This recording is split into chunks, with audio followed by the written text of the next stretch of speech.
Hey folks, welcome to another Fitness Friday Positives with Rachelle. I can't wait to give you guys this quick recap on my most recent PF adventure or Planet Fitness adventure. Had the opportunity on Thursday, April 5th to go to the Michigan Avenue location here in Metro Detroit, Dearborn. For those who don't know, when I first moved to Michigan, I lived in Dearborn for a number of years, so it's always great. I'm there back in Dearborn a couple times a month. Actually had an appointment that morning, needed to be in Dearborn. That appointment was at 10 o'clock. So once again, the beauty of the Planet Fitness Black Card membership is I was able to work out at that gym and go straight to my appointment. And then afterwards, of course, go to my favorite Mexican restaurant here in Metro Detroit, Mexican Fiesta. It was fantastic. But folks, really had a great workout at that location. Just continue to be so impressed, so impressed. It's one thing that certainly caught my eye walking right through the door. You know, I'm always looking out for best practices and excellence and things that do well, but certainly walking right through the doors. Now, the very first set of doors, because typically Planet Fitness will have two sets of doors, but walked through that first set of doors, saw the whiteboard, and saw that the trainer had this particular quote on there. Success doesn't come from what you do occasionally, it comes from what you do consistently. Now that quote actually is by Marie Forleo and is Forleo and is commonly quoted, but was so impressed to see that quote. It just right there, right at the door. But most importantly, at the end of that quote was a call to action if you have an interest in possibly training or learning out more, there was a call to action right after that quote. Was so impressed to see that. And again, just particularly if you're a trainer or anything like that, fitness manager, you all certainly know that people struggle with motivation, particularly as it relates to fitness. So you can't assume that people will always seek you out and when they need help or when they have questions. But that particular whiteboard had that call to action on the bottom, like find out more. Just was fantastic to see that. Was so impressed walking through the door. And also a couple of employees. Let me tell you folks, Matt, young guy, was cleaning his heart out. He was doing it all. I think when I first walked through the door, I saw him. He was in the express circuit area cleaning, and then he was vacuuming, then he was mopping. He was working his heart out. And I know towards the end of the workout, because I start off with cardio and I finish with weights and strength training, actually saw him back at the front desk, and then Sierra was out on the floor cleaning and was so impressed. And I literally was thinking to myself, she's giving him a break. He's back at the front desk. He's able to relax for a minute. And I'm sure after I left, he was probably back out there cleaning. But was wonderful to see that cleaning dynamic duo there. And that's something, that's just a huge competitive advantage. And then when you look at just competitive advantages, we've talked about that in the past, on specifically as it relates to fitness facility marketing. But Planet Fitness and others such as Blink Fitness, which has a relentless commitment to relentless cleanliness, when you look at those type of positionings and those brand promises is essentially what they are.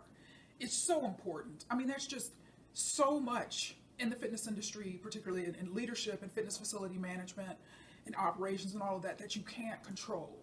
But cleanliness is something that you can control. And for those of you who watch me long enough, you know cleanliness is something I'm always talking about. In my opinion, like the MVP of Powerhouse Gym in Novi was the cleaning lady.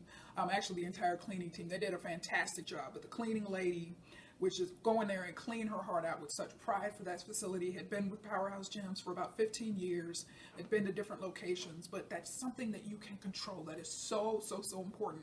And that's why I always comment on that. And Sierra was out with her cleaning cart, talking with members, and chatting with them as she would go to different areas. And I thought to myself, that is a secret weapon. That is a secret weapon. When you've got people that are able to be focused, but also yet attentive and also build relationships and be friendly and get to know people, that makes people think twice about leaving. And I'm actually going to close this episode out by talking about a little bit from a leadership perspective on competitive advantages and things like that, competitive analysis. I'm going to kick off a new series highlighting specifically competitive analysis. Now, you're going to find out why towards the end of this episode. But wanted to actually, as we're talking about happiness and all of this, and this certainly makes me so happy. And for those of you who don't know me personally, sure you figured out after the first episode, I'm a very happy person. But certainly one of my traits just as a leader, but just as a person in general, is I'm always, as I opened up the episode, looking for good things, looking for best practices, looking for excellence, looking for opportunities to recognize people, always looking for the opportunity to express appreciation, let people know they're important, let people know they matter. Yes, I have the gift of encouragement. I'm a people builder. That is just fundamentally who I am. But it doesn't matter whether I'm in a gym, whether I'm in a store, whether I'm in a company. I am always giving kudos, sending messages to corporate, positive, recognizing people. Whether it's in a restaurant, can you send the manager over? Hey, this person is doing a fantastic job. I just wanted to let you know. I am famous for that. I do a lot of surveys. I get a lot of surveys, and I do them all.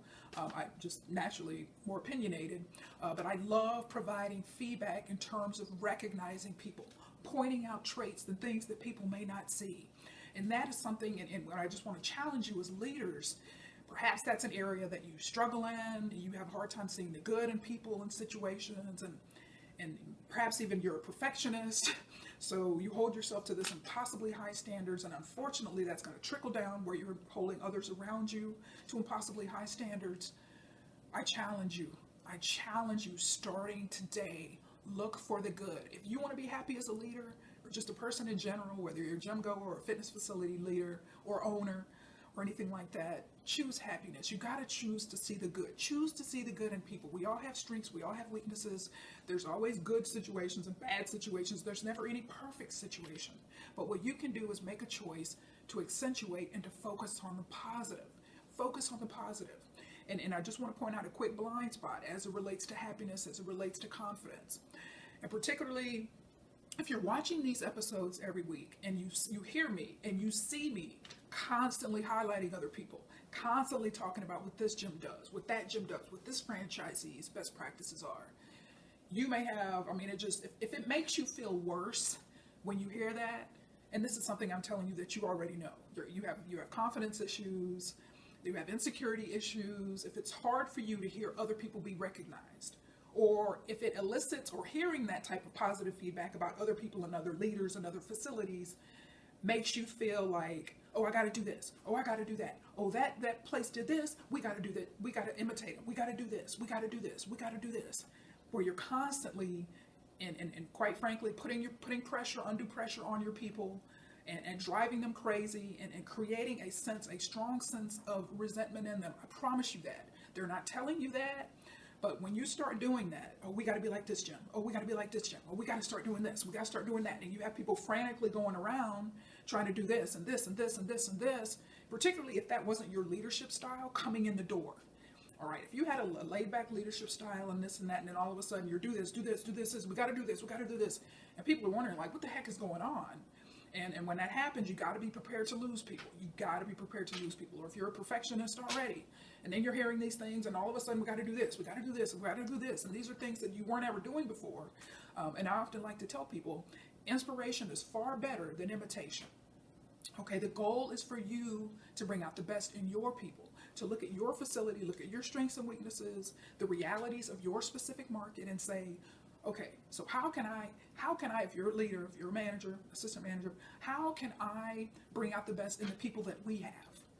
All right. How can we make this facility the best possible? How can we make this facility be the best facility it can possibly be within the limitations, within the constraints? How can we do that? All right. That is always the goal, folks. That is always the goal. All right. I inspire people.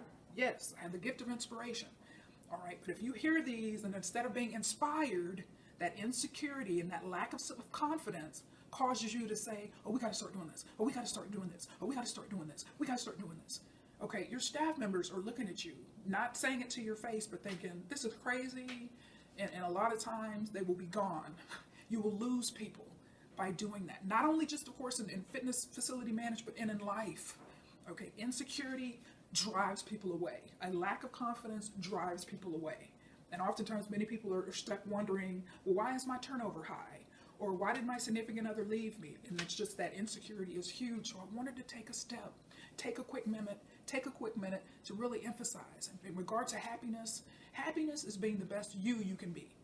All right. Happiness is establishing, maintaining the best facility that you can create and establish based on the realities of your market. Not to imitate this person and this person where you're all over the place and your staff is getting driven crazy. All right. Control what you can control. Control what you can control given the realities of your specific facility, your specific staff, your specific market. You will be so glad you did. Now, I mentioned early this summer, so late May, early June, I'm going to be kicking off a series, multi-part series on competitive analysis. I've gotten a great dose of inspiration. See, another thing, when you notice I'm going to this facility, highlighting this person. Okay, in a role like mine, I can't play favorites. I have to be objective.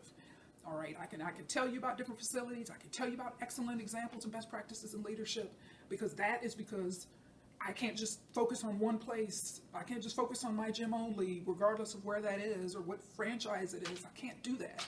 People are watching me and I have a great deal of credibility and integrity, and that's why people pay attention to what I have to say.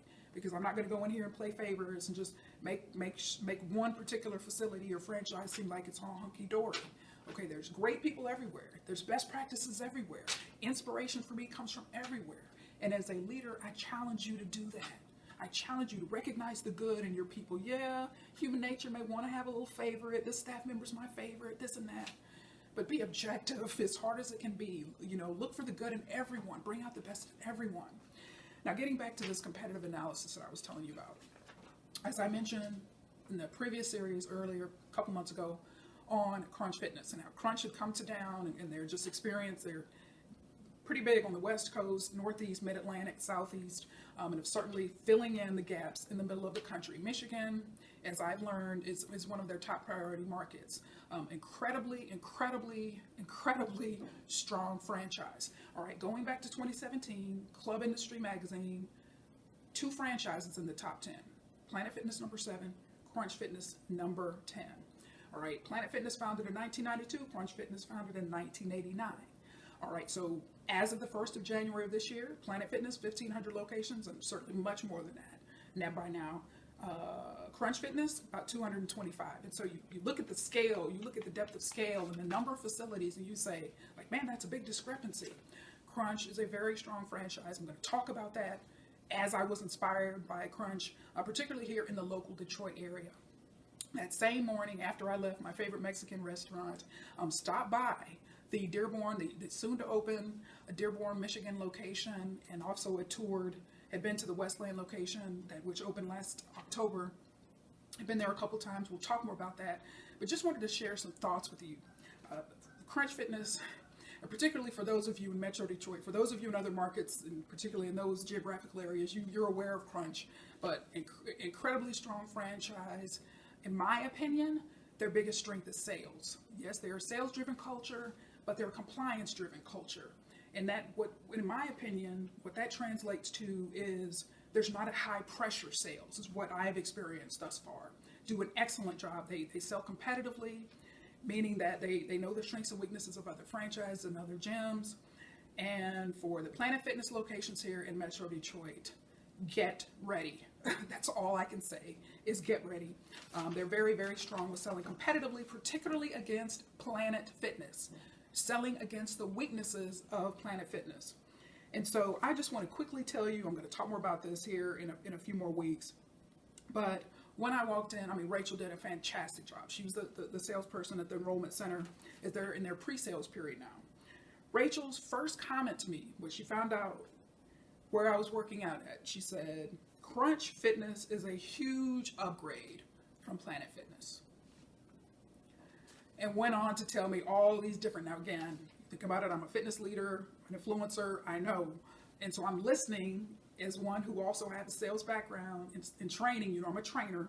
So sales training is something that I do. I evaluate salespeople, so I love it when people sell me something, even if I have no interest in buying what they're selling.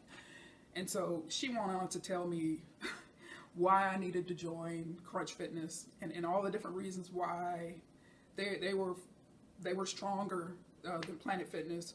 And we're going to talk more about this. I'm going to save this content here for a future episode, but incredibly aggressive growth plan. And this is why I tell you, those of you here in Metro Detroit, get ready. Not just Planet Fitness, gyms in general. because they're coming in with that base membership of $9.95 a month.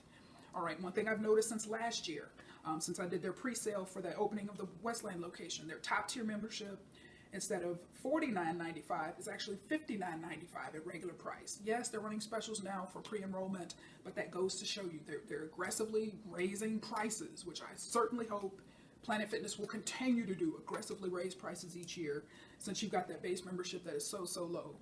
But they've got an aggressive growth plan here, specifically for Metro Detroit, in a 5-year time period of 25 locations. All right, they've got a franchisee, young guy, incredibly competitive, and he is getting ready to shake some things up seriously here in Metro Detroit. He owns the entire rights for the state of Michigan for Crunch Fitness and is about to make some things happen. So we'll talk more about that in regard to competitive analysis. But folks, control what you can control. And when I think back to that Dearborn, Michigan Avenue location I attended that morning, okay, they were in there cleaning their hearts out. You know, Sierra talking and building relationships with members. That is those little things. Those are the little things that matter and that keep people at your facility. Because that way, when the crunch comes at you and going after your members, or even the Planet Fitness comes after, you know, Bill's down the street from you, and all of a sudden you've got this large attrition members going down the street to them. It's the little things that keep people. It's the little things that retain members. So I want to challenge you to think long and hard, control what you can control.